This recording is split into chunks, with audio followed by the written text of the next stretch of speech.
मुंबईत खरंच काय घडलंय? दुपारी भाजप आणि शिवसेनेच्या विजयाचे आकडे समोर आले. त्यानंतर भाजपच्या कार्यालयात विजयाचा जल्लोष सुद्धा झाला. आता जल्लोष काय झाला तर आकडे समोर आले होते.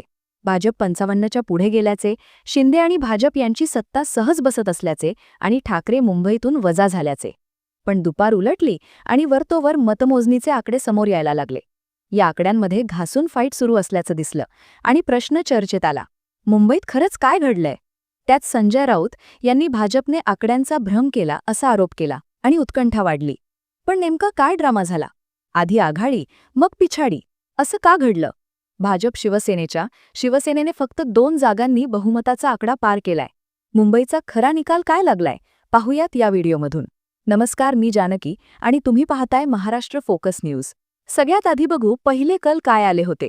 तर मतमोजणीला सुरुवात झाल्यानंतर पहिल्या कलांमध्ये राज ठाकरे पिछाडीवर गेले होते, तर भाजप आणि शिंदे यांच्या शिवसेनेला मोठी आघाडी मिळाली होती. दुपारी 1:30 वाजेपर्यंत 205 जागांचे कल समोर आले होते. तेव्हा त्यापैकी भाजप 90 जागांवर आघाडीवर असल्याचे, ठाकरेंची शिवसेना 31, शिंदे यांची शिवसेना 29, काँग्रेस 7, मनसे 6, तर इतर पक्ष 3 जागांवर आघाडीवर असल्याचं सांगण्यात आलं होतं. तेव्हा दोन्ही राष्ट्रवादीला कोणत्याही जागेवर आघाडी मिळालेली नव्हती. त्यानंतर बघता बघता भाजपचा आकडा 95 पर्यंत गेला, तर ठाकरेंच्या शिवसेनेचा आकडा 52 वर आला होता. मनसे 9 याच आकड्यावर अडकली होती. त्यानंतर मग भाजपने जल्लोष सुरू केला. देवेंद्र फडणवीस यांनी मुंबई भाजपचे अध्यक्ष अमित साटम यांचं अभिनंदन सुद्धा केलं. मुंबईत बहुमताचा आकडा 110 आहे. तर तेव्हा भाजप आणि शिवसेनेची शिवसेना 90च्या पुढे जात असल्याने त्यांच्या विजयावर जवळपास शिक्कामोर्तब झालं होता. एका बाजूला भाजपचं विजयी सेलिब्रेशन सुरू होतं. अशातच ठाकरे गटाचे खासदार संजय राऊत यांनी संध्याकाळी 6 वाजण्याच्या सुमारास एक ट्विट केलं. संपूर्ण निकाल अद्याप जाहीर करण्यात आलेले नाहीत. 60 ते 65 प्रभागांची मतमोजणी शिल्लक असून जे निकालाचे आकडे दाखवले जात आहेत ते खोटे ठरणार आहेत. लढत अटीतटीची आहेच, पण शिवसेना मनसे टक्कर देत आहे. भाजप आकड्यांचा भ्रम पसरवत आहे. दुपारनंतर शिवसेना मनसेचे असंख्य उमेदवार विजयी झाले आहेत, पण न्यूज चॅनल्स जुनाच आकडा दाखवत आहेत. पाहू. राऊत यांच्या ट्विटनंतर मोठी खळबळ उडाली, कारण राऊतांनी ठाकरे आणि मनसेचे जास्त उमेदवार निवडून आल्याचा दावा केला. त्यामुळे नेमके कुठले आकडे खरे हा प्रश्न उभा राहिला. आता संजय राऊत यांच्या या ट्विटला संदर्भ काय होता? तर मुंबई महानगरपालिका निवडणुकीच्या मतदानाची मोजणी. मुंबईत एकूण जागा आहेत 227. यासाठी त्याचीकडे मतमोजणी सुरू होती. पण एकाच वेळी सगळ्या मतपेट्या उघडण्यात आल्या नाहीत, तर एका वेळी 2 वर्षांची मतमोजणी सुरू होती.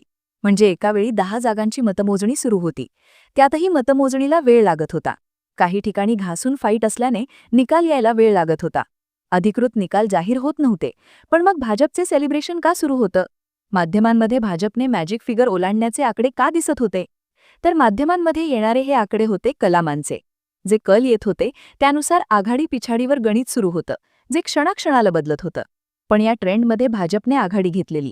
मुंबईत झालेल्या सेलिब्रेशनमध्ये बोलताना देवेंद्र फडणवीस यांनी जे ट्रेंड्स आहेत त्यानुसार भाजप महायुती विजयी होत असल्याचं सांगितलं. पण या ट्रेंडचा आधार घेऊन भाजपच्या विजयावर शिक्कामोर्तब केलं जात होतं. मग साधारण 7:30-8च्या सुमारास बातम्या यायला सुरुवात झाली. वारं फिरलंय, काँग्रेस किंगमेकर ठरणार, अशा. आता या बातम्या का आल्या? तर याला संदर्भ म्हणून देण्यात येत होते बीएमसीकडून सांगितले जाणारे आकडे.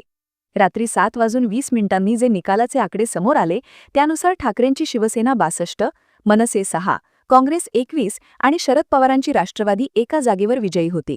तर भाजप एकनाथजी शिंदेंची शिवसेना तेवढीच, अजित पवारांची राष्ट्रवादी 3 जागांवर विजयी होती. तर एमआयएम 8 आणि समाजवादी पार्टी 2 जागांवर विजयी झाली होती.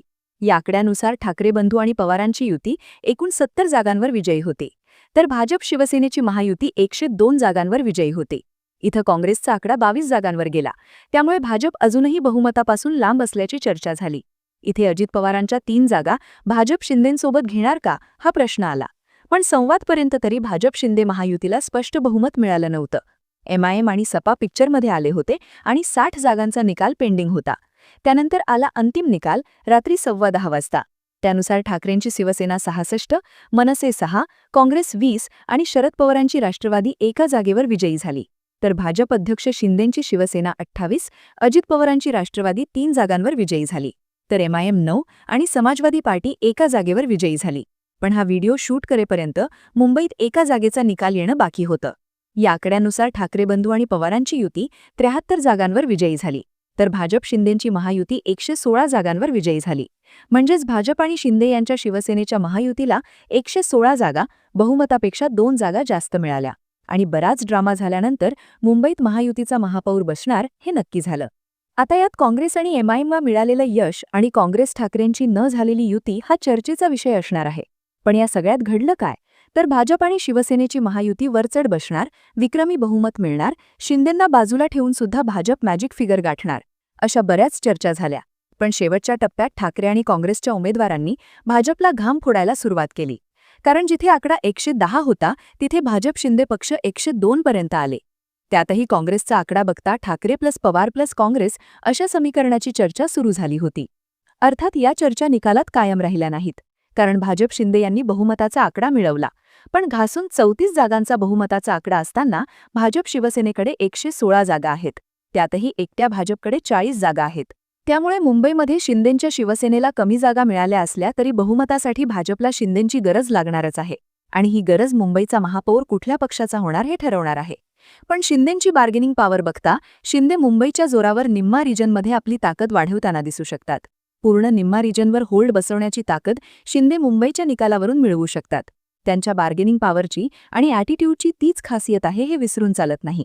त्यातही ठाकरे मुंबईत टिकून राहणं हे सुद्धा शिंदेंच्या फायद्याचे आहे. मुंबईत जरी सत्ता भाजप शिवसेनेची आली असली तरी दोन्ही ठाकरेंनी शेवटच्या टप्प्यात दिलेली फाईट घाम फोडणारी आणि महायुतीला, विशेषतः भाजपला, काठावर आणणारी ठरली. मुंबईच्या या निकालाबद्दल तुम्हाला काय वाटतं? तुमची मतं आणि प्रतिक्रिया कमेंट करून नक्की सांगा. आणि माहितीपूर्ण व्हिडिओज पाहण्यासाठी आपल्या YouTube चॅनलला सबस्क्राईब करायला विसरू नका.